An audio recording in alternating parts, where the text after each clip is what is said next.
Hello, and welcome back to Dev Game Club, a weekly podcast in which two veteran game developers look at games from the past to discuss their relevance and impact today. I'm Brett Duville, and I'm joined as always by my co-host, a man who is celebrating a full year of days where he has been recording podcasts. Tim Longo. Yeah, we're is that true? 365. 365, right? Yeah, technically it's more, because there were a few weird bonus unnumbered things. Yeah. But yeah, I think that's wow. We're coming up quickly on 400 half year away. Are we doing? I don't know, man. We're still doing this? Are we still doing this? The thing is not really what are we doing, it's why. Why? Yeah, but, exactly. That's enough about that. You care to introduce our guest this week? Yes, we have a guest. I'm very excited about this. Karl Stewart is here with us today. We're going to talk about Arkham, but I hope that we actually talk beyond that, because it's very special to have Karl on, because he's in a series of roles that we've never had on the podcast before when it comes to game development and beyond, just marketing and brand in general.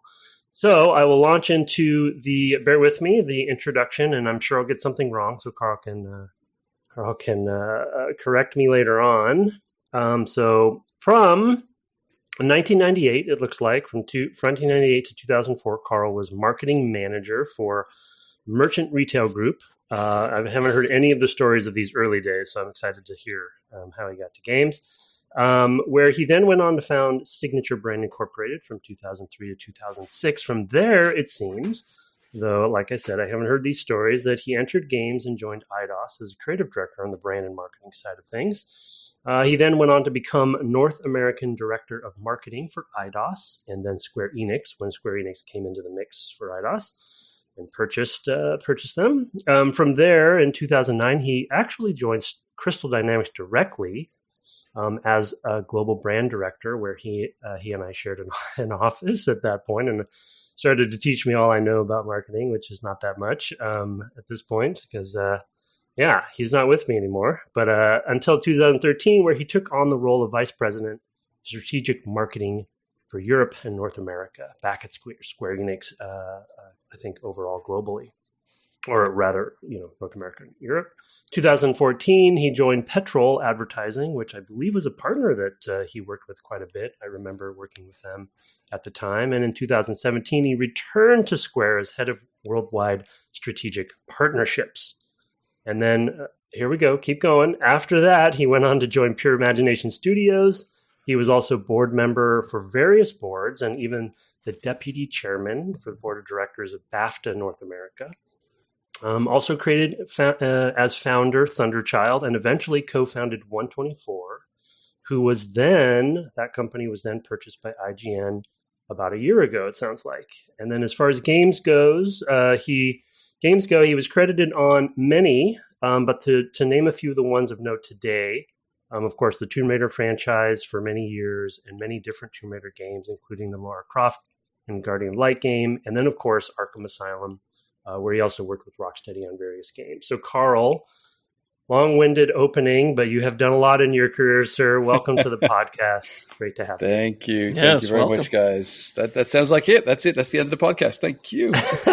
Yeah. I burned an hour just on the intro, so yeah. No, exactly. That's great. Thank you. No, it's a pleasure to be here. I'm excited, as you said, that the first person of the marketing side of the business on your esteemed podcast. So excited to talk. Yeah, it's critical, and I do feel like we talk about it from time to time, and I joke that Karl taught me everything I know, but what I really mean by that is, trying not to blow smoke, that Karl taught me how important it is, I think, and how you really do need to plan and think through all of that side of things in meticulous ways, because as we talk about on the podcast, Brett and I are hardcore game developers, and we're in the software and talking about the game design and all of that kind of stuff. But games don't succeed without the other part of that Karl's here, to represent. So I'm proud to have you on. I'm glad you're here. One of the ways that we like to start, as I alluded to in the intro, is, the audience does like to hear how you got into games and sort of your journey in this case, your journey, I think, into marketing. So what were, even school, if you want to talk about that, like what were the early days of Karl Stewart? Yeah, of course. And that led to games. So much like all of us, I'm a huge fan of gaming. Most of my life, I have these crazy memories of sitting there with my ZX Spectrum Plus and hitting in ones and zeros to only get a little ringtone to play at the end of it and being blown away. And I've gone through every single system, much like all of us. And I've always been very creative. I kind of love that side of the business. So when I actually left what is obviously high school here in the States, it's secondary school in Ireland, which is where I'm from. I was very, very lucky and honored to have had a chance to be picked to go to Ballyfermot Senior College, which was actually a Disney affiliated college back in Dublin. So I trained to be a classically trained animator, specializing in layout, background, and so on. So I've always been in the sort of creative world, and I was very fortunate that John Lasseter was sort of an esteemed professor there at school for quite a period of time. I kind of grew up in the space of eat, sleeping, and breathing sort of early days of brand development. I was very fortunate to have teachers who taught us about the importance of not just sitting in front of a light box and learning how to animate and the principles of animation, but also the licensing side of the business, which is probably what stood to me most of all. Back in college, we used to go to the College of Surgeons on a Wednesday and Thursday and draw cadavers, dead bodies in different states of whoa. How would you call it? Disrepair, dissection, dissection. So funny one is even my kids today look at my portfolio of drawings and they find it rather bizarre that they see, heads with no brains in them and drawn from the inside out. So, John was he was really, really, really passionate about making sure that we understood sort of human anatomy. And then on a Friday, we would talk about licensing, the difference between building a brand and the characters that we have on screen, how they translate into, a kid's toy, a plush and so on. So I fell in love with sort of that, I would say sort of that left, right brain, creative on one side, business on the other. And I was very fortunate that when I graduated and left college, then I got into the retail side, which is what merchant retail is, as you mentioned there, was a company that was based out of the UK. And I spent some time really getting to understand just the fundamentals of licensing and brand inside the retail world. And then, back in 2005, I think it was, I had the chance, my wife and I, to move to America. And as soon as I landed in the States, I decided I wanted to get back into creative. And I was very fortunate to land at Eidos, which is the place that really it all began for me in the games world. Coming in I actually came in as a contractor, and reported to a guy called James Song, who was the head of creative, and then Bob Lindsay, who was the VP of marketing. And I can remember I was only supposed to be there for 3 weeks, then it turned into 6, then it turned into 12, and then eventually they said, we're not going to keep renewing this contract. We want you to join. And because of just the work I was doing, they asked me to come in as creative director and sort of start to help support the business, both from a creative standpoint and a publishing, more of a retail, go to these big retail events and help promote the games. And that's really where it all began. It was very fortunate, landed at the right place at the right time, and a team that were looking for somebody. And the rest is history, which we'll talk about, no doubt. Well, it sounds like there's a lot of good hard work and talent in there too, but you're very, very humble about those beginnings. So one thing that might be on people's minds, even as you're talking about your early role joining Eidos eventually, is the role of creative director and the term creative director, because it's used in many different industries. Yes. And that is a role that I also have had, but I do not do what you do. And so can you explain, again, because our audience, a lot of them are aspiring game developers and, people who may not be as aware of how this stuff works. Can you explain sort of some of what that job was in those early days for you? Yeah, of course. Yeah. Obviously, back in those early days, and again, it was 2005, and I hadn't really been in the industry, prior to that. So I didn't come in sort of understanding, hey, how studios operated and how publishing operated. But what I did was I came in with sort of a commercial creative side to thinking, right? It was very important that, I got in, spent some time with the studios, understood the stories that they were developing, at the time, working with Rocksteady and, and IO Interactive and Crystal Dynamics at the early days, and how to listen to what the team were trying to develop or were developing and what they wanted to take to market. And knowing that they're very focused on just the development of the game itself and the world that they're developing, how do I come in from the publishing side and help translate that into sort of that commercial view, right? What are people going to see in the store? How are they going to see it? How are we going to make sure that the right language is associated with it that's representational of what the studio is developing? And in my time prior to being creative director at Eidos, I was sort of jumping around on various different jobs. And I kind of realized very quickly that, that if anything, I was starting to see that it was almost rinse and repeat. It was, here's a back of box, here's a poster, E3 is coming up, we're going to do banners. And I started getting into the world of like, let's go a little deeper and let's actually start to tell more stories. Like that's, this is at a time when GameStop, obviously was the biggest retailer in the market, and they were coming to us and sort of saying, hey, it's all about pre-orders and we have to be different. And what are you going to offer us? And I started looking at the worlds that we were working on inside the games and started thinking about how to translate them into unique opportunities for the consumer to get something different, right? So everything from, like at one stage, we were working with Lego and Bionicles, and we started creating special edition packaging. We started translating that world into something that was more tangible, a bit more collector's pieces. We were working on Ford Motorsports, so we started working with Ford directly, and with Hitman, and it kind of, the creative director role inside of publishing really then became almost a sort of a, how would you say, like a blurred line between studio and publishing, because I was working with the studios so closely that I was winning their trust, right? At a time when publishing was really built, if anybody remembers, back then it was built on, a publishing arm living completely separate from the studio, coming over to the studio, once a month or once every 2 months, sitting with the teams for a few days. The teams had to prepare all their materials, present the game on screen, present the sort of vision, and then they would leave, and the publishing team would go back to publishing, and they would take an interpretation of what they've just been told, and they'd start to translate that into materials. And that's where some of the sort of friction grew in a lot of the studios that we were seeing.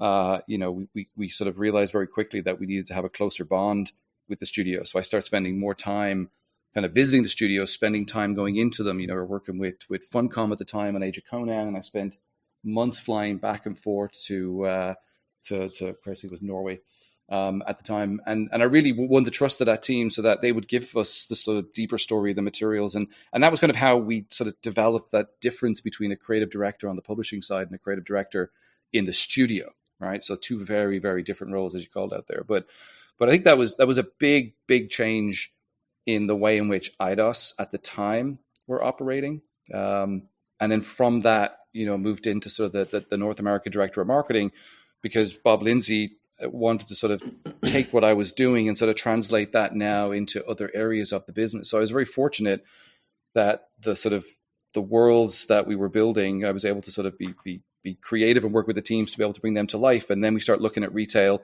then we start looking at licensing, we start looking at all the other categories. And I don't know, maybe I had an opinion, and hopefully it was clearly it was enough of an opinion that Bob decided, I want to have you working in other areas, and that's when we started making some drastic moves and changes when it came into the Arkham timeline. So, yeah, a creative director, very, very different role than a sort of standard creative director as you were in a studio, but it was one that I felt I knew I needed to build a bond with folks like yourself inside a studio to be able to make sure that we won your trust. That was a very, very important thing for me, is the trust element. Yeah. No, it's definitely a good summary of, I think, the challenges that over the podcast history, we do talk about from time to time, those tensions between, like you said, I'll just, generalize and say publishing and development. And yeah. Brett and I were both very lucky early in our careers to be at LucasArts, because those lines were a bit more blurred, because everyone was definitely under one roof, and LucasArts was very sort of special, as the leadership at the time would call LucasArts, as a boutique kind of publisher and developer. And so we benefited from some of that, but it really, again, I'm not trying to overstate it or anything, but it really wasn't until you and I shared an office where I think what you're talking about, because publishing, especially in the marketing side, and it's not always founded. I think it's unfair often, and I'm often trying to talk people down from this opinion, but there's a lot of sort of us versus them, and there was a lot of us versus them and tension, like you said, between like, well, I don't have, as a developer, we say, I don't have control over marketing. Marketing is going to do whatever they want to do. And that does happen. But, the thing that you helped me realize is that there really is a partnership, and you want that partnership to be, it's better for the game. It's better for the players. It's better for the team if you can get that partnership to be really tight. And I was joking about us sharing an office, but we would talk about this all the time. Yeah, and I think we kind of it was back and forth. I remember vividly working with you on the Tomb Raider reboot launch trailer. We were working with Square Enix at the time on it as well.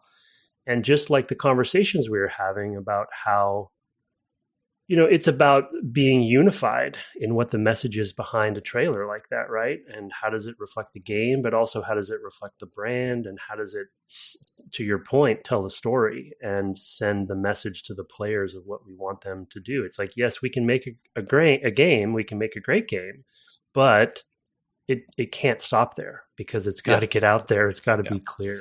So exactly, and I think what I found in sort of the early days, which was very, very frustrating, is that, there was an interpretation of what you were developing in a studio, and it was being translated into, that commercial view without the full input of the studio, without the full input of the creators. And that to me was very, very frustrating to sort of see that, we were having teams, and I won't call out names because it's unfair, because the world has changed so much over the years in the way in which we do it. But we would have, heads of marketing could come up with a tagline and a mission statement for what the title is, and then sort of launch it and not really have any input from the studio. Yeah. And it's like, well, it's their game, right? It's their world they're developing. Why are we coming up with this? And it was almost a case of, hey, I remember at the time with Eidos, games were being developed, and timelines were being chosen because of, the market, right? It was like, this needs to be out by a certain date because it's over end of year or end of quarter. And it was very much publishing were making decisions based on a number of different things, and not always about whether or not the quality of the game. I've worked on some stinkers. I've been privy to sort of, games that have been rushed through the pipeline too quickly. And I sort of vowed never to ever work on a property like that again, and to sort of work closely with the studio and the teams. And I think when I moved over to sort of, head of marketing in North America and looking after the Arkham franchise and that brand in particular, that's really when we started to make a change. That was when, I decided I was going to park myself as often as I could with Jamie and Sefton at Rocksteady. I'm sure most people know the story of, they had been sort of co-funded from Eidos in the early days to create Urban Chaos. And I got to meet with the guys and sort of understand what sort of the process they were going through in developing the sort of sequel to that, which was Chaos Theory. And that's when, they were really getting deep into using Unreal.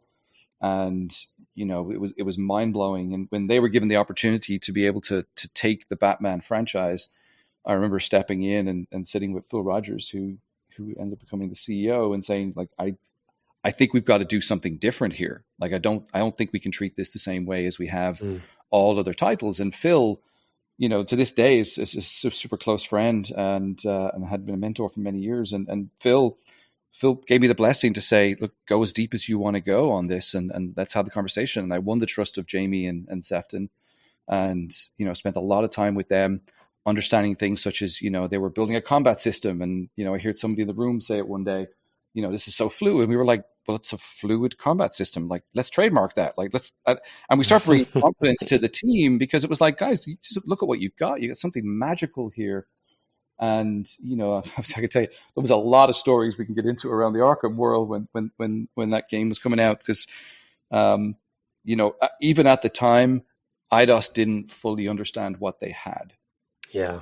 Right. Like that was one of the big things for me. It was like, I was going to the studio, I was seeing the passion, I was playing the game. I was taking the game on the road. I remember flying out to Minneapolis and sitting with Reiner at Game Informer and presenting the game to him. And I remember he said, hey, Andy won't be in the meeting because, he doesn't think a superhero game is going to be that good.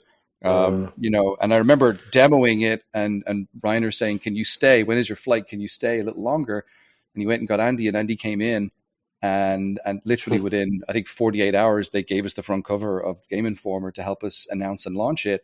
And I remember back then studio, the publishing side didn't even realize what they had because, they just thought it's another superhero game. It was part of a big portfolio play that we had with Warner Brothers. And it was only at that moment in time that I sort of took a step back and went, if we're gonna work on Batman and we're gonna do something really magical with this, then we have to aim high, right? We really, really have to aim high. And that translated into Jamie and Sefton sort of trusting the things that I was proposing on the marketing side. But it still felt like there was elements of, decisions being made outside of their control. And I think that's where, over the many years I worked on that title, we created a bond.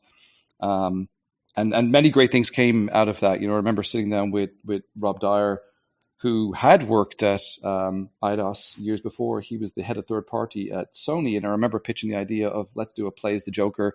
Let's do a piece of DLC. Went back to the studio. Studio said they could do it. Rob said he was up for it. We made it the official DLC for PlayStation 3. And I think that in my mind was when we started to see a massive shift in how publishing and development were working together. It wasn't just up to the studio to make a game and publishing to put it out there. It was about the two entities coming together and working closely to be able to realize what they have and how high the bar could be raised. And we created some magical moments with that franchise. We really did. There was so many things happened on that I look back and go, that was the sort of incubus of why I moved over to Crystal Dynamics to be in the studio and to bring sort of that publishing mentality into the studio, because Batman had sort of really, really sort of changed the way the two entities work together very closely. Yeah. Yeah, and you you mentioned something that I was going to ask about, but you mentioned it naturally, is in the superhero game stigma that was definitely out there, and that story about Game Informer and Andy, you had never told me that before, but like the concept, it's not surprising to hear that you were shopping the game around or pitching the game and presenting it for marketing purposes, and that people were like Andy were not interested because of the stigma that was there. And I think it must have been, I don't remember, it must have been you who was playing it, but I told a story in one of the earlier episodes of the series about the first time we saw the playable demo at Crystal.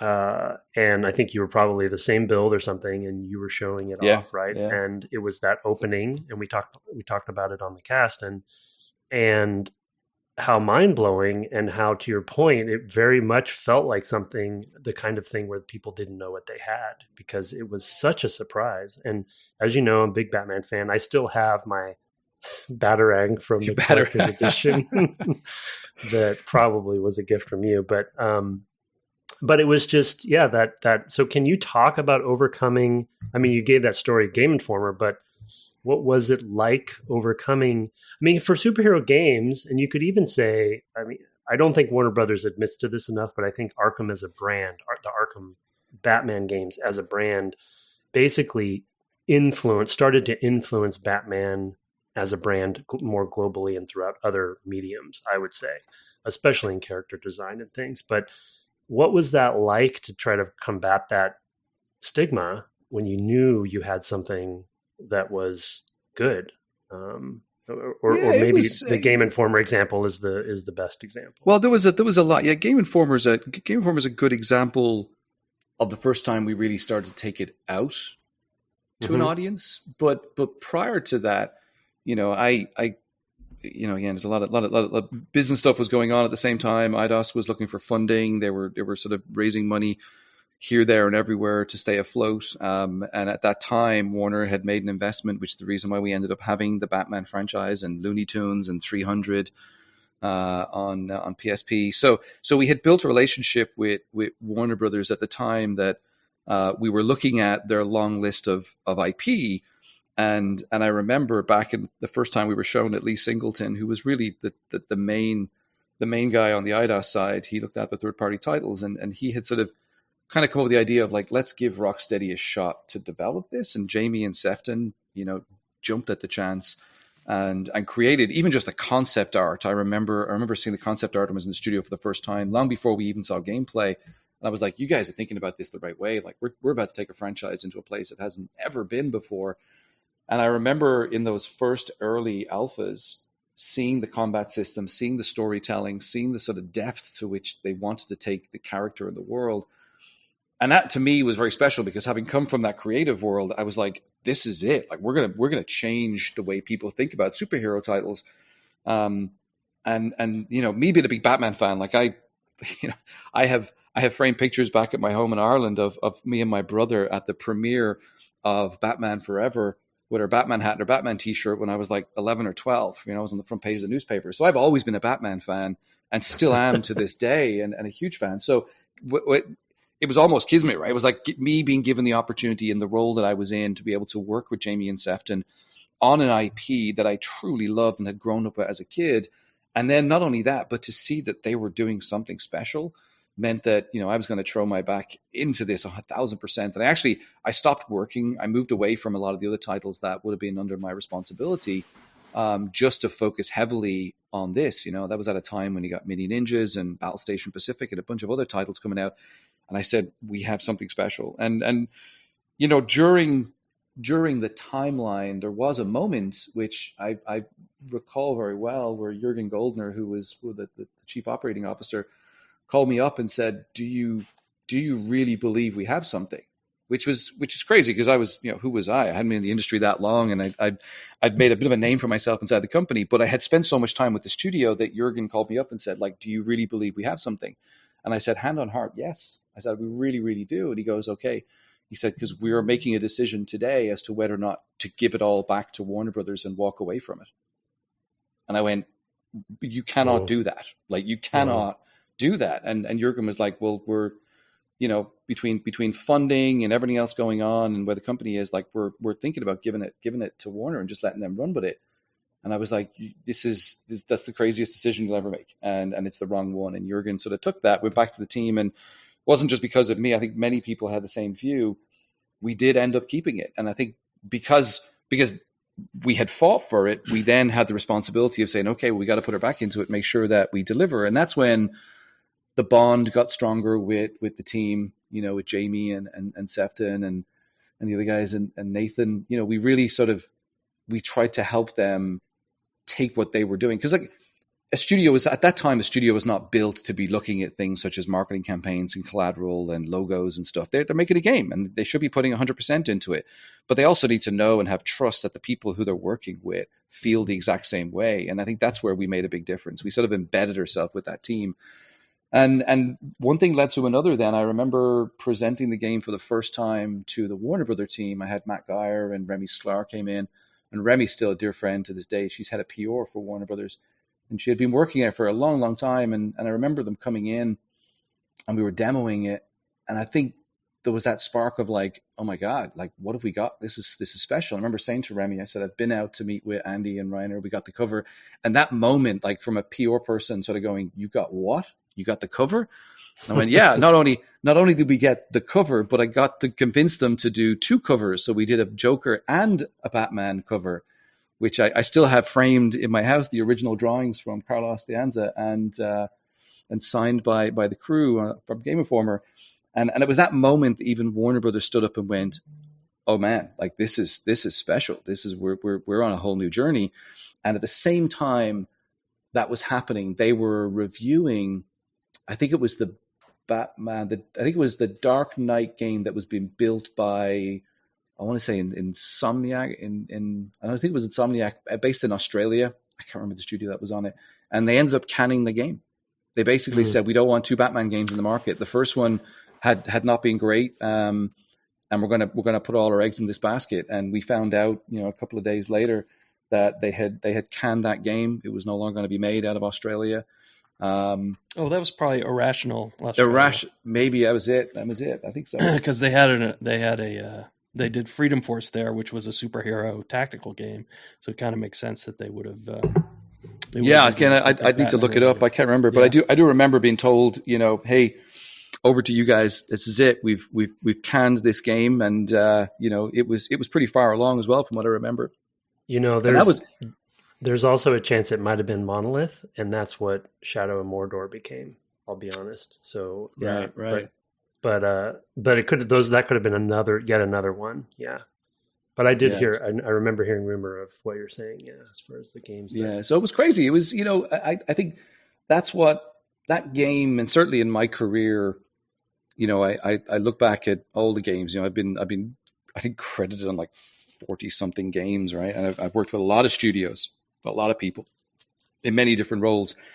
But if you were to ask me for one game that stood out, I would say it was Batman, followed very closely by the Tomb Raider reboot, because the Batman Arkham Asylum then elevated us to do what we did on Tomb Raider, the reboot with Crystal. It really did. It changed the way we as a company at the time worked across the board of publishing and development. Yeah, I could tell. No, I think I have, vivid memories of.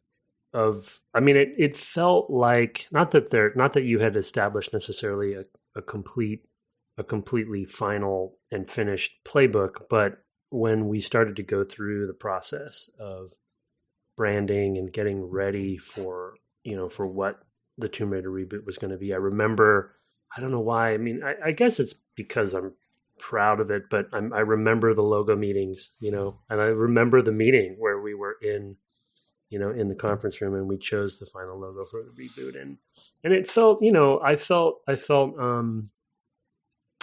privileged to be a part of that process, and that, definitely it felt like a lot of the learnings you had from Arkham were being transferred over. And I'm sure that you and Daryl talked a lot about that. I think that probably was we did, yeah.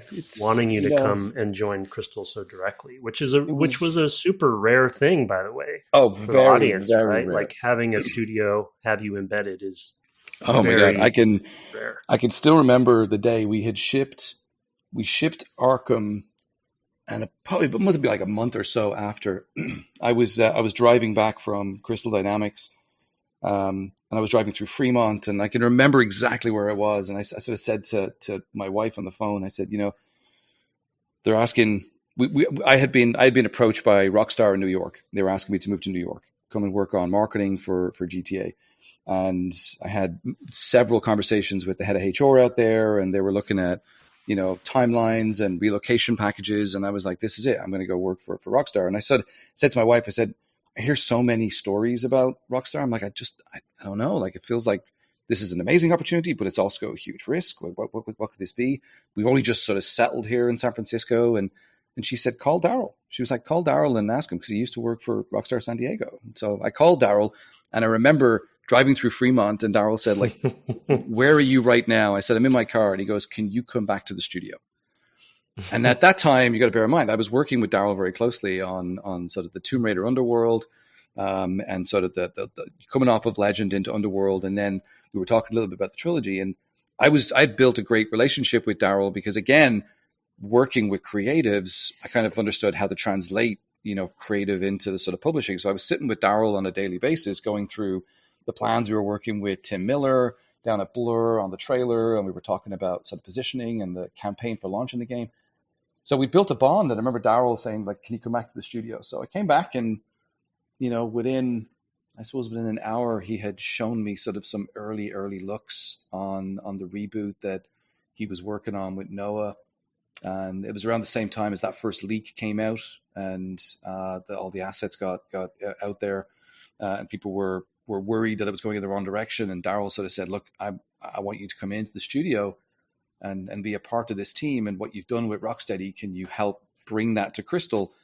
So that was a strange conversation. So, going from talking to my wife about moving to New York to, 3 hours later, sitting there talking about maybe I'm moving from the first floor where Eidos was to the second floor where Crystal was in the same building. I said, maybe we don't move. And that's when it began, right? That's when, I moved into Crystal Dynamics with Daryl.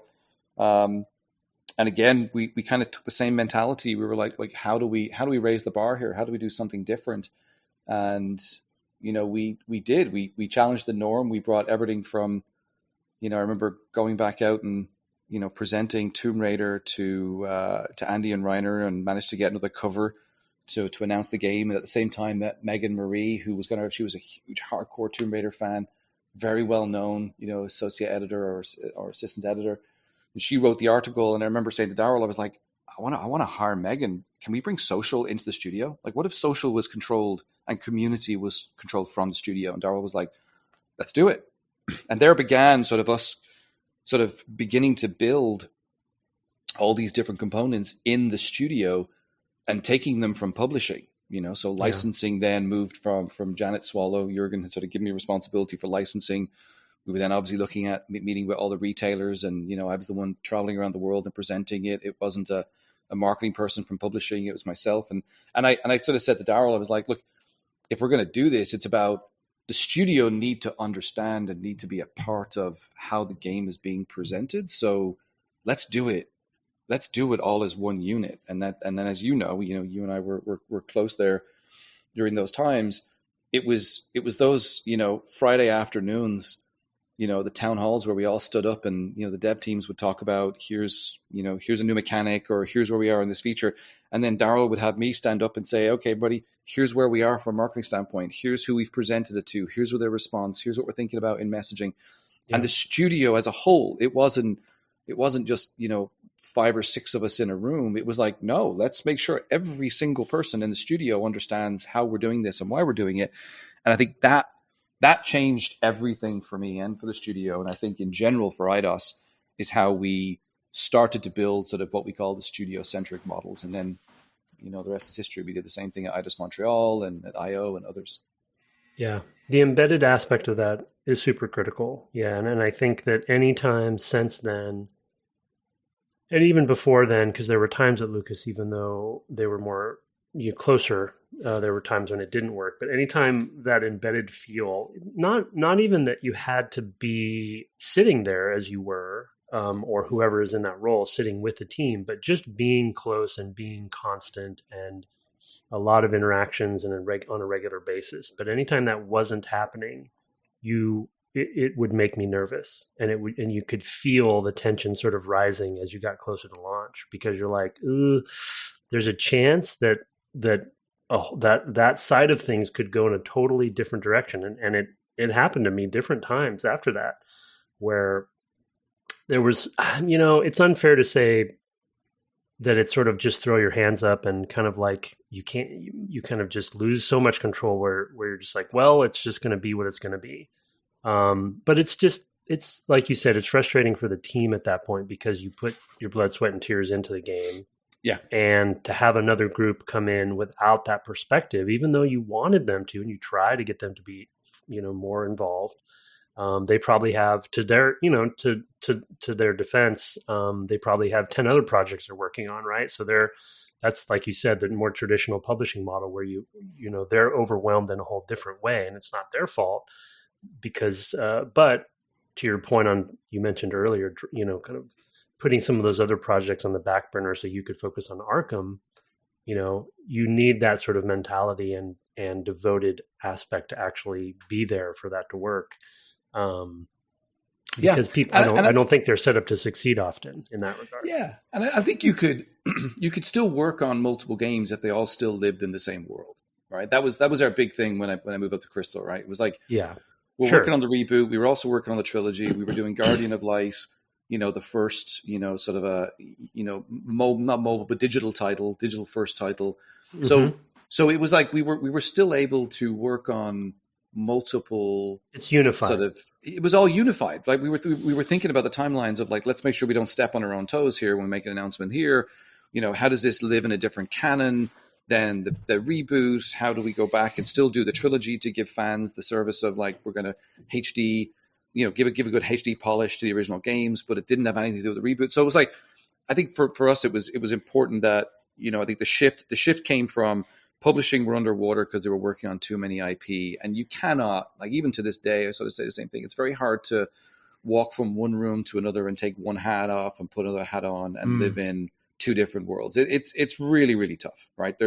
there's certain people like probably Todd Howard who can do it, right? Who just, have the ability to say, I can run 7 different IPs in my head and I can step into a room and turn it on and focus entirely on one thing.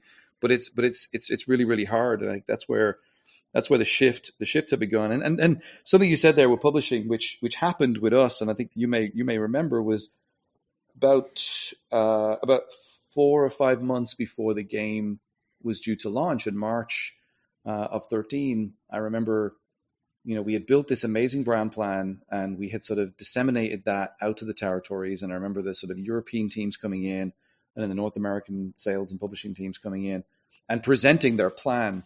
And I remember Europe went first and Lars and John Brookie all presented theirs. And we were like, great, you guys got it. Like, you've taken our plans, you're on the way. And then the North American team presented it. And I remember watching them present and looking over at Daryl, and Daryl and I just kept eyeballing each other as if to go like, what the F is going on here?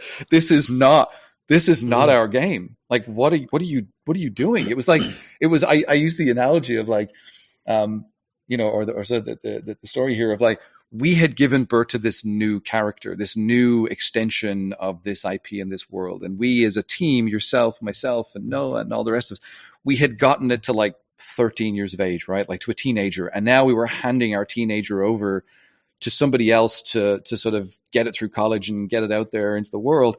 And what they presented back to us was this idea of a girl who cursed and had tattoos. And I was like, what did they just do to our girl? Like, this is not the game that we built. We've all just blood, sweat, and tears to get the character and get the world to a place. And the plans that they were building were not there. And, I remember vividly sort of fighting and saying, I'm sorry, but we can't let this happen. And I remember one night Phil Rogers was in Tokyo and literally said to me, he was like, could you get on a call with Wada-san, the CEO of Square? And I said, yeah. And I remember getting on the call and a bit of translation back and forth. And they said, what do you think we should do? And I said, well, we have to step in. We can't let this happen. Like, I'm sorry, but this team, the team in North America were a great team. I think they just went down, it's almost like a train track, right? Once it separates, they just went off in a completely different tangent. And I said, look, they're a great team, but I went, it's just not for them. They should not be on this, and we need to make a difference. And I remember having that late night discussion with Phil and Wada-san, and they said, look, build a plan, come back to us with what your thoughts are. And I spent literally the next week or so buried in my home office, just with marker boards everywhere, just building this sort of revised plan, and presented it. And they said to me, would you move down to LA for the next 4 months to help get it to market? And I remember moving down to LA. I was there Monday through Friday. And I sort of said, look, if we're going to do this, I'm all in. We need to publish this game the way in which it deserves to be published. And, a number of that team in LA were all let go. And I ended up parking myself in and, rebuilding the plans from scratch. And we managed to get a great game out to market. And I, it wasn't a case of I'm doing this because, it's the Karl Roadshow. It was we as a studio have just spent the last 4 years building something. And there is no way we can see it fall at the last hurdle. And, we brought in Rich Briggs. Rich took over my position in the studio as I moved down to LA. And that was just an example of the passion that we had as a studio. I remember coming back up as often as I could to our town halls on a Friday and presenting to the teams kind of, here's what we're doing. Here's where we're going to, TV spots going live. Here's the final creative. And, here's our announced strategy. Because the studio, that couldn't change. The studio needed to still be a part of that. And I think that's what got everybody through the sort of final crunch and those last hurdles to get the game finished, is because they all now knew that what they had been building for many years was about to be shown to the world in the right way. And again, it sort of gets back to that, early days of creative director working with the studio and realizing like this cannot continue, all the way through to fighting for that, 8-9 years later. And sort of parking myself in the publishing business to say, like, we have to shift our mentality in the way in which we do things. So, Tomb Raider to me, as I said, Batman and Tomb Raider are sort of the two games that I would hang up there as sort of not just the two favorite games to work on, but the two that I think in my career I've seen the biggest shift inside of an organization and how we do things.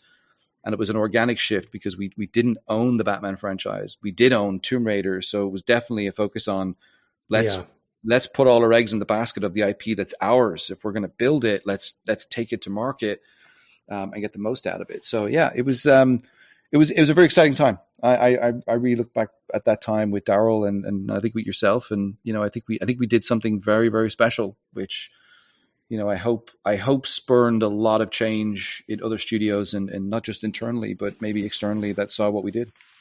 Yeah, and I think to your point about like that revelation of misalignment with the North American publishing. And again, like you said, sometimes people, they have a creative vision and they go in that direction and they just keep going and it just ends up being kind of in the wrong direction. And that happens. But if you hadn't been embedded in the studio and also, brand director, because like we said, that's a rare thing to happen inside of a development studio, Daryl maybe would have been able to, strong arm himself into that process somehow, but it would have been really difficult. Well, it would have fractured him, like to the point where he couldn't have moved down to LA. Also he, like I said, with the sort of Todd Howard example, right? It's like you can't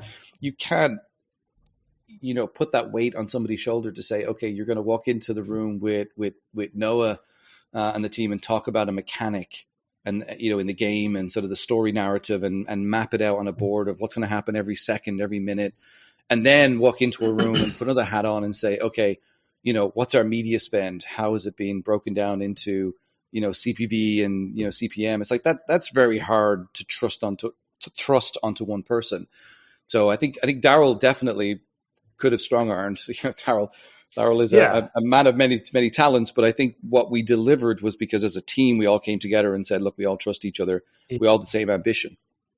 Yeah. And you were, because you were representing the studio, but also representing marketing and brand management, it was more natural for you to do that. Yeah. And I think to your point about both Batman, to get back to Arkham a little bit, but to talk about both Batman and Tomb Raider, when I think back about that era and even whatever the last 10, 20 years, when it comes to, I guess I'll say brand identity, to make a kind of a broad general term, those two games have such a clear, and I think players listening, audience members listening to the podcast right now would probably agree, those two games have such a clear identity, to what they are. And they're both so very different from their predecessors of whatever versions, and I think that, I guess the message, and the reason I'm so happy you're on, the message that I want to kind of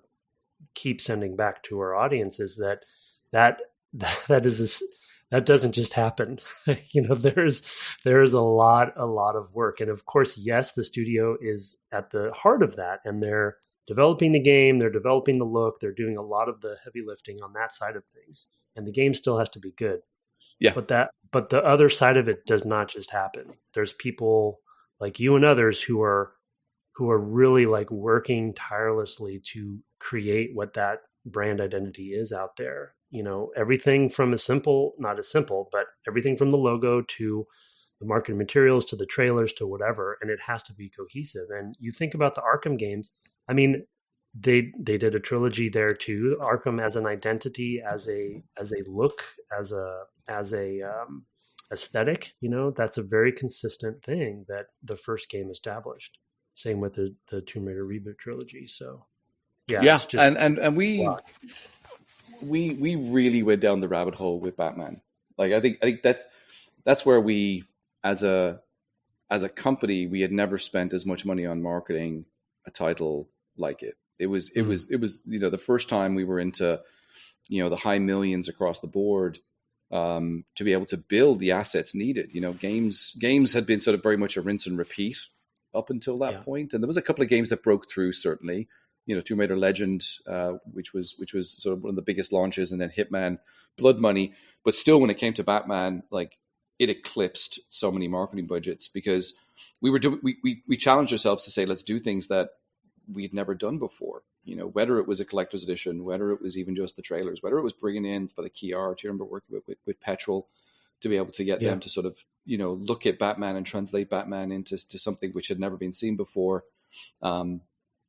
even down to, I remember building, Arkham, the sort of the viral, how do you say, the viral mini game with Twitter, right? It was like we built this whole online system with Petrol where, we went to Comic-Con and we dropped these little cards for one of the security guards from the fictional. Oh yeah, Arkham. I remember that. I had one of those cards. Yeah, and when people picked up the card and they went to the website and they typed in his code name or his password and stuff, that it would let you into the system in the back end, and then people were able to sort of dig away. And at midnight, every Friday at midnight, we would put clues out on Twitter, and then people would go in and uncover those clues, and they were figuring stuff out far faster than we ever anticipated they could.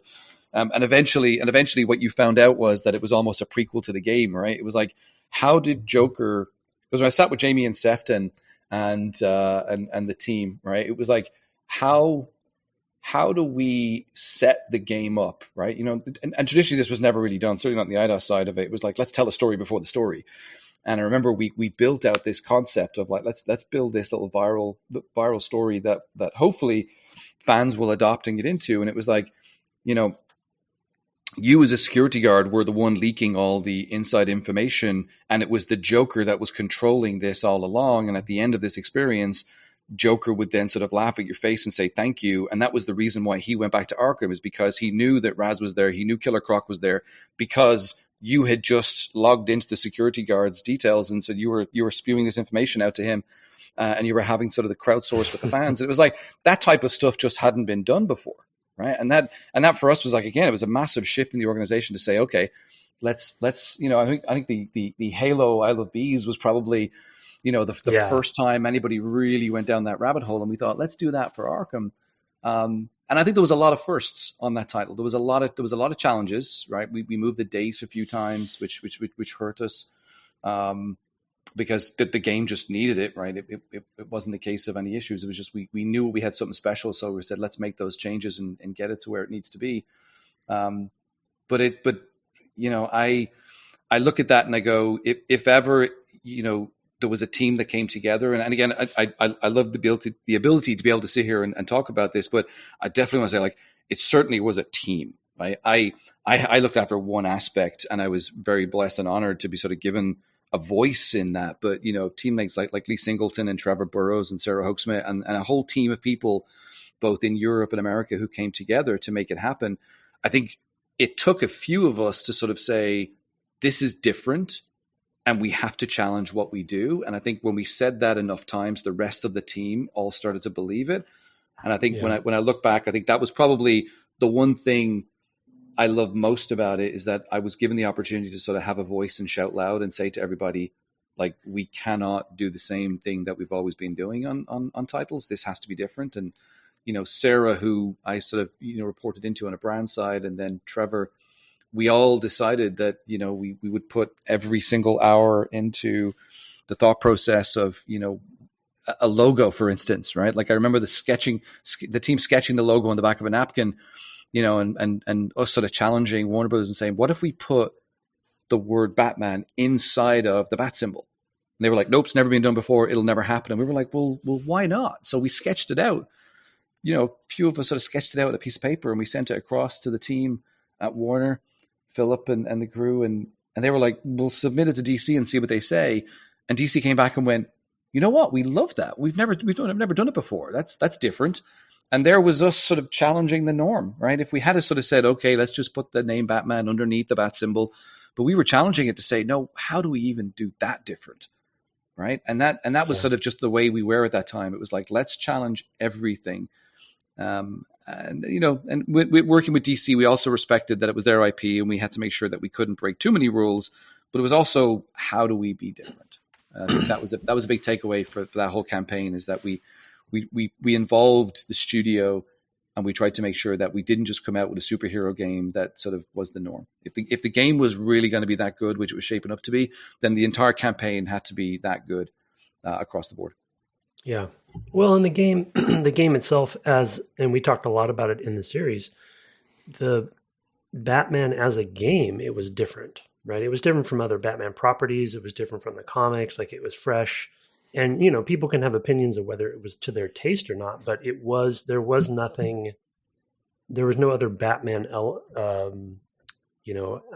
experience in any of the mediums that was like it. So to your point about even challenging the logo, it's like it deserved that because Arkham became its own Batman sub-brand. Yeah. And because it was so different, the character design was different, the world, the grittiness of it, the darkness of it, it was right in that line.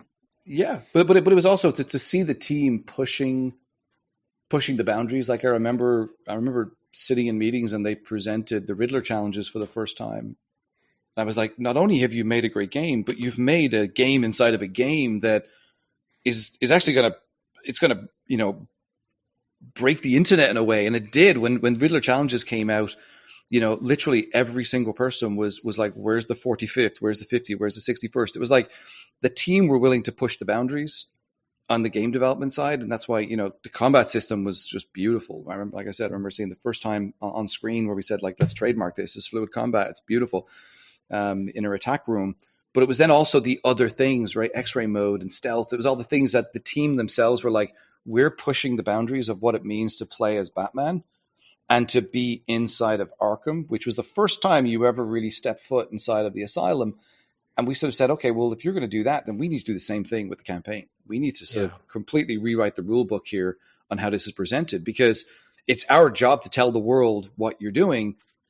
And you see some amazing games out there that are, 8, 9, 10s, and you look at their sales numbers and you're like, how did that not sell 5 million plus? Right. So it was our job to say, how do we make sure that we tell the world that you're making something really special, and not just through gameplay trailers, but just sort of bringing it up into sort of the world of pop culture, right? And sort of showing that this is unique and different. Yeah, I had forgotten about the ARG thing, which is a great example. But as a ham-fisted segue, speaking of stepping into Arkham, do I have a memory about a PR event on Alcatraz? Yes, it was. We actually, Jeff Keighley and I, we did like a mini documentary about the making of the game, and I brought Jeff over to London. We sat at the studio, and then it was back in the day, long before Game Awards, and it was Spike TV, and we were building this little mini documentary. It was a couple of episodes, and we decided let's go to Alcatraz and let's shoot all the intros for the entire miniseries at Alcatraz. And the only time we could get onto Alcatraz was when the last boat of tourists came back. So it was like 6:30, 7 o'clock at night. And then we could only film until 5 a.m. because they needed to be able to, clean the boats and all the rest of the stuff. And we were on Alcatraz for an entire night, and it was the creepiest place I have ever been. And I could tell you, and we've all been to Alcatraz, so we know it well, right? So when you get there, up into the main penitentiary area, we had sort of dropped all of our gear, all of our bags. We had set up like all of our snacks and whatnot in this room, and then you would leave and go down Broadway and sort of go up into the back area down by the kitchen and stuff. And I remember at like 2 a.m. in the morning, we were filming in the sort of the deep bowels of Alcatraz, and we were being allowed into areas that like were just never open to tourists. So it was really special. We were doing some crazy cool stuff.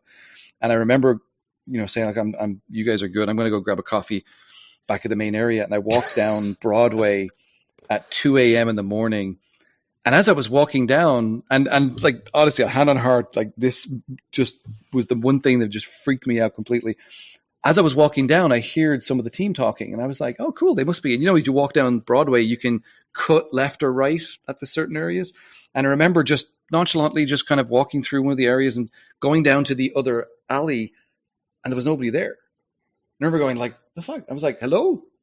And I went back to the main area of Broadway, and I was like, no, there's nobody here. And I said to the team after I got my coffee, I was like, who was downstairs? And they were like, nobody's been downstairs. We've all been up here. And I'm like, I'm like, no way, right? And it was one of those moments where I said, like, I'm not walking back down there on my own. Like, this is a creepy place to be at 2 a.m., 3 a.m. in the morning when all you can hear is the waves outside and the wind blowing through Alcatraz. But yeah, we had a lot of fun. We shot that. We put it on Spike. It did very, very well for us. But the memory, which actually one anecdotal story is, we had to make a donation to national parks to be able to allow us to do it. And we made a donation of $10,000, and they said, it's going to go towards making one of the new fire escape staircases at the side of the building because it's gotten really bad and it needs to be replaced. And I was like, whatever you want to do, it's your money now. And they sent me a letter about a year later with a photograph of the staircase.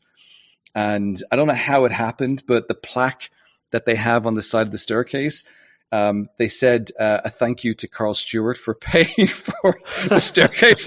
And I called them up and I was like, guys, you need to change this plaque. This was Eidos. This wasn't me. And they were like, no, we're not changing it. We're done. Like, move on. And I was like, so to this day, there's a staircase on the side of one of the fire escapes with a plaque on it, donated by Karl Stewart for me filming Arkham. Oh, funny. Alcatraz. Yeah. Oh, man. Yeah. Well, that's the closest you're going to get to Arkham is Alcatraz at 2 a.m. where the ghosts are. It was scary. Yeah, it was a lot of fun, though. A lot Joker. of fun. Yeah, nice. Yeah. Many great stories, including Jeff Keighley filming a section where he had to stand into a cell and they closed the cell door. And the door got stuck. So he was in there. We had to get the guy to come back up and try and open it. And he would have gotten out eventually, but it was that moment where you're like, would have gotten out eventually. Like, we're out of here, Jeff. Good luck. But yeah, really, really good. Great memories on that title for sure. Yeah. Well, thank you so much for being on, Karl. It's been a treat. Like I said, a whole set of topics that we have never, and who knows when the next time is, we will talk about. Because it's just I really do feel bad that we don't talk about it more because it's such an important part of game making, and it's like the other half of the other side of the coin or what have you. Yeah, it's really useless making a thing if you can't get it to its audience, right? I mean, what was the point? In the right way? Yeah, in the right way with the passion of the story that the team have been developing. It's making sure you get out there in the right way. And like I said, it's been an honor to be here and talk to you guys and sort of share some of these stories. But by no means was it just Karl. There was a team, and every studio that I've worked on, every game, it takes, as you both know, it takes hundreds of people all doing very specialist roles and everybody trusting everybody. And I think I've been very honored and blessed over my career to have just been in the right place at the right time with folks like yourself, Tim, where we get to, break the rules and try new things, but we do it because we care about what the studio is developing. And I think that's really, my career post being in the studio has even to this day has all been about, how do we make sure that we help studios tell the story they want to tell in whatever format, right? It's very, very important. Yeah. Awesome. Thank you, Karl. Thanks for being on. Oh, my pleasure. Thank you, guys. It's been an honor. Thank you.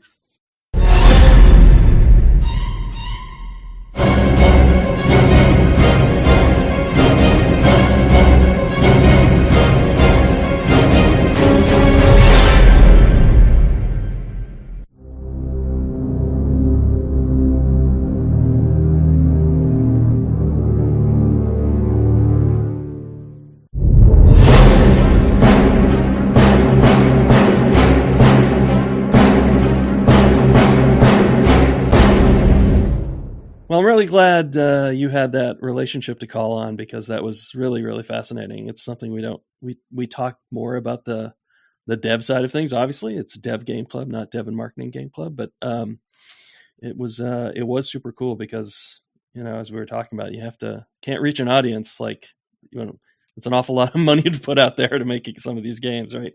To then not reach the people who would enjoy them. Yeah, it really is an unsung, and like I said on there, I think we've all had those frustrating moments where we see this sort of misalignment happen between the two groups, and we've just spent 3 years on a game or something, and we're like, what's going to happen? The game's Are they going to get it?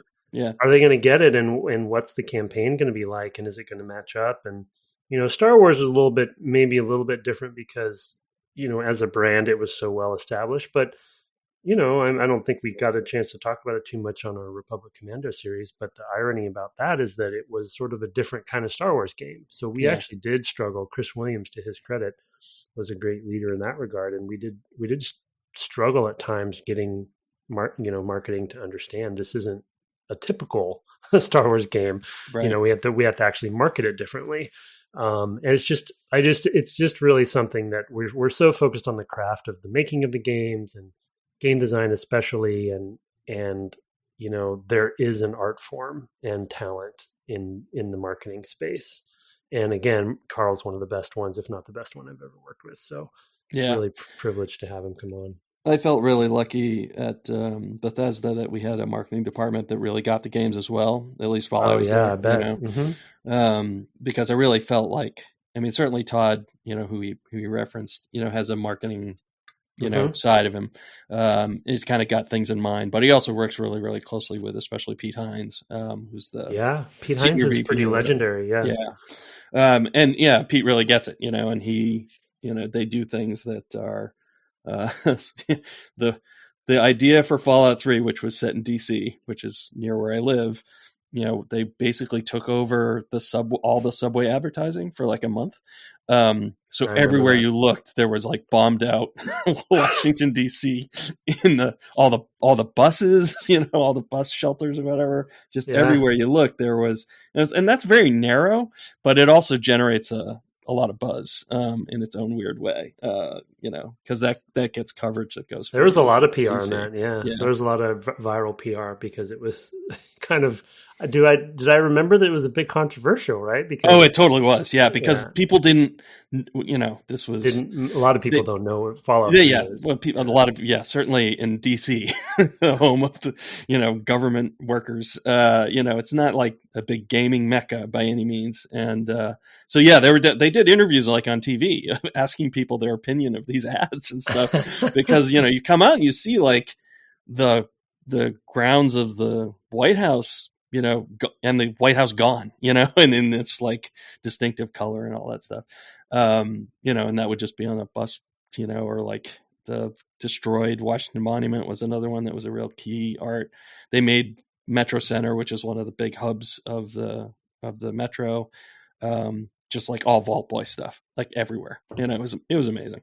So it was pretty fun. That's a good example. Yeah. That's just that stuff. It just if there's one thing that I feel like I don't even think it was that him teaching me, but it was just more of like through osmosis and assimilation of just being around it. Everything that happens is intentional. Like you have to make it happen as much as you're like, okay, great game. The game's just going to sell itself. It's going to be out there. It's going to be fine. People will find it. It's going to be, no, every single thing. Even like getting on a top 10 list, right? There's orchestration happening of like, you're pitching, you're trying to make it happen. There's one anecdote I didn't share while Karl was on, but it's a subtle one. In the launch announcement, sort of big, CG trailer we did for the Tomb Raider reboot, Karl lobbied to have her, because there's a section in there where she's on the ship before it crashes, where she's listening to music. Actually, it's when sort of everything starts happening, and he lobbied for her to be using Dr. Dre Beats as her earbuds. Mm-hmm. This was before Apple bought them. I see. And okay. It wasn't like a big call out. It's not like they sponsored the video or did anything, right? There probably was some money behind the scenes, but at the time, if you remember, the Dr. Dre Beats was a signature red color. Yeah, it wasn't white like Mac or Apple. It wasn't black or whatever. It was this red, like thin color, and it immediately sort of like, I thought it was a clever small thing that obviously was a deal behind the scenes, but it also immediately sort of made the reboot, made her character a little bit more relevant, a little more current. Yeah. Because it was meant to be, she was meant to be a relatable, like, person of today. That was the sort of like origin story of the game. And so why wouldn't she have something that somebody her age would have today? Right. And it was just a simple thing. It was just like really just a color, right? But it was a subtle, but it's just, the kind of thought process that goes into these sorts of details. Absolutely. It's a huge thing, and that does probably reach out to a certain segment of people who see it, who go exactly, maybe even subconsciously, right? It's not even necessarily you don't probably look back as a consumer having seen that and think, oh, she had those cool headphones or whatever. But it does snag and maybe connect you to the character a little bit more, which is huge. Any leverage that you get with the, to make the game sympathetic to your audience, is a leg up, in the market. Exactly. Well, and as you may recall, like Tomb Raider up to that point, as we talked about when we played the original game, it was a franchise going all the way back to 96 or wherever that was around there. Yeah. And it wasn't relevant really as much as it should be anymore, right? It was seen as a quote unquote old franchise. And if with some missteps and stuff, right? Missteps and just darknesses. And, You're like, what? I mean, the quote unquote kids of the day, they're like Tomb Raider like that. And I don't care about Tomb Raider. So, little things like that we needed to do to make her feel cooler and more relevant to a modern audience if you're going to kind of do a reboot origin story. Similar, obviously the touchstone we talked a lot about at the time was Batman Begins as a film, kind of like a refreshing take on kind of a reboot of making something cool again. Yeah, for sure. One other thing I want to touch on before we just do our outro stuff is, and I mentioned this to him after we recorded, is that I really appreciate when, and it's something I look for in interviews, especially with senior people who have projects under their belt. I really appreciate it when somebody mentions other people they worked with on a thing. And that to me clues in, first of all, it clues in that somebody's collaborative, because they don't just say I did this thing. They say, oh, I did this thing with so-and-so and so-and-so. And it immediately you can see the collaborative nature of game development in Micro, right? You have that moment where you're like, oh, of course he went and talked to these two people to understand what they were doing, and then he came back to them with, here's some ideas. And, and he kept doing that everywhere, in every step along the way of his career. It's always people, because after all, people do make games, not companies. Even though companies are composed of people, it is actually people who do the work every day. And that's true of marketing as well. So, yep. Hugely valuable. And there were some people was like, oh yeah, I remember Megan Marie was involved with that. I remember she was like the person there. That was pretty wild too. So even places I didn't work, I was like, oh yeah, I remember that person. So anyway, yeah, she was a big advocate, and it was really smart to kind of bring her in tactically and strategically, because she again, similar to the Beats thing, she's going to be, I think, a better representation of the voice of Lara from a social media perspective, it was smart. Super cool. And the ARG, I didn't even know there was a Arkham ARG. Yeah, I had that card he was talking about, actually. Yeah, I don't know if he gave it to me or something, but it was very clever, because remember, even in the game, Harley has a guard badge on. Yeah. Unfortunately placed, but she wears it for a lot of the time, and it's one of those badges. So it was already kind of in fiction in the game, and so you found them around E3 or Comic-Con rather, and then it led to an ARG, which was really cool. Nice. Well, it's a great conversation. Glad you were able to connect us up. That was super great. I think next week we're turning to another game. You can check out our Discord. See, I'm going to just segue there to find out what that game is and where you should play to if you're playing along. You can shoot us reviews or email at devgameclub@gmail.com. We love to read that stuff on air. We tend not to do it when we do the interviews, just because we go a little long both with the interview and talking about it afterwards. You can find us on the web at devgameclub.com. I guess technically on Twitter at devgameclub. Or you can occasionally find Tim twitching at twitch.tv/ Tim Longo Jr. with the JR at the end. And even though it's been like 252 days since he last twitched, it might happen. You never know. You could come find out on the Discord. Our intro and outro music was written and performed by Kirk Hamilton, commissioned by friend of the cast Aaron Evers, and our logo, that Discord, our merch store, along with some help from others, is by Mark Garcia. Have fun tooling around in your Batmobile this week, and good night. Good night.